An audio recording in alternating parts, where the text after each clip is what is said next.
Hey y'all, me again. Today we are going to be talking about loving yourself and healing. Basically, love yourself sounds simple enough, like, oh yeah, love yourself. I'm good, I'm happy. But the fact of the matter is, are you loving yourself before you're healed or after you're healed? Because those are two different kinds of loves. And there's a term or a conversation I had with a friend earlier in the reference to, we use band-aids while we are in the process of healing at times. We'll go through traumatic events, and instead of facing like whatever it is, or we don't want to deal with that at the time, hopefully it's just at the time, and eventually you do deal with it. That's the whole point.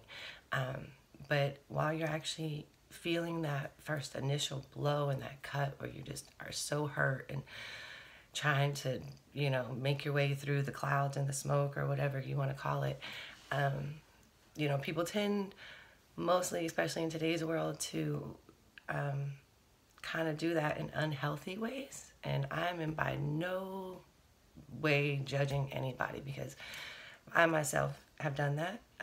I went through a divorce years ago, and I'm not much of a drinker, but for a few months I was a really, really ugly side to me. And I'm sorry for whoever met that version of me.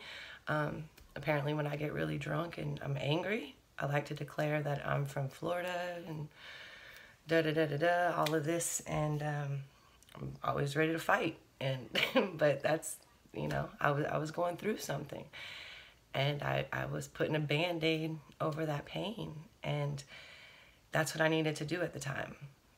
I wasn't ready to get into, why I was so hurt, or, what was, all the things I was facing.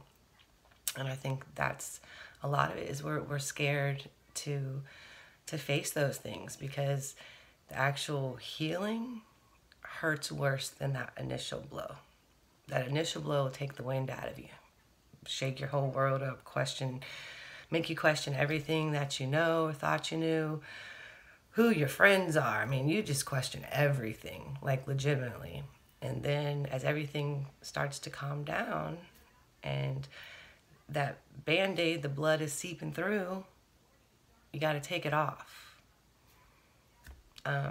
And start to put some wound, medicine on there, and heal it up, basically. The metaphor that I used with my friend was, even, when I was in the military, you're trained for, combat situations. You don't, when you're hurt out there in the field or in combat or whatever the case may be, when you initially get hurt, you bandage up the wound, and until you can make it to where whatever surgery needs to be done, or whatever that next step is. And it just kind of fit perfectly to, how we handle things in real life out here, and emotionally. We drink, or, become promiscuous, or isolate ourselves for too long, or shop too much, or stay on social media too much, or just whatever it is, anything that is becoming unhealthy and not allowing you to actually look and deal with what the real problem is, and where's that hurt really coming from? What is that triggering? And that's what you have to work on, and it's gonna hurt, but I promise you, once you start to do the work, and you start to see the progress, and you're growing, and you're learning more about yourself, and you're becoming more brave, like making a YouTube channel, it's so worth it. It's so worth it. Just the peace and the joy, and you learn to live in the moment. And that's a huge thing, is living right now. Not looking at the past, not being so focused on the future that you can't appreciate the now. Be so healed and love yourself that much that you can enjoy the now. Because that's a hard thing to do, but it's worth it, and I promise you can do it. I promise you can do it.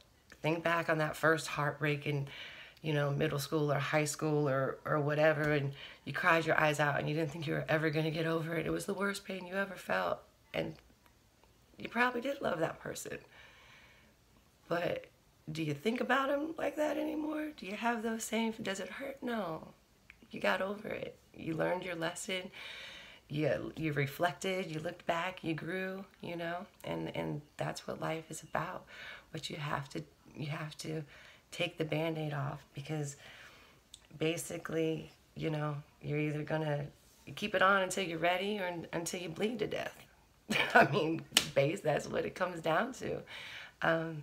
So yeah, that's really what I wanted to talk about, is just loving yourself, truly loving yourself, enough to do the work, to heal, because that's true love, because that's the hard stuff.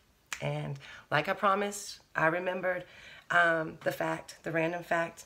I went to a website, I took a note, thefactsite.com, and it said that Jack Daniel, and I thought it was interesting, just, you know, being the out-of-work lonely bartender over here with nobody to pour drinks for, that he died from kicking a safe. Apparently he broke his toe, which got infected, and he died from blood poisoning, sepsis, or gangrene, apparently back in the day.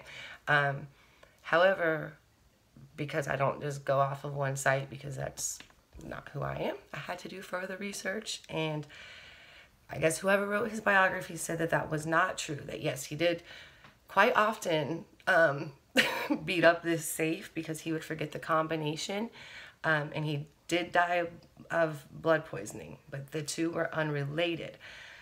But I did find out, because I didn't know this, that his real name was Jasper.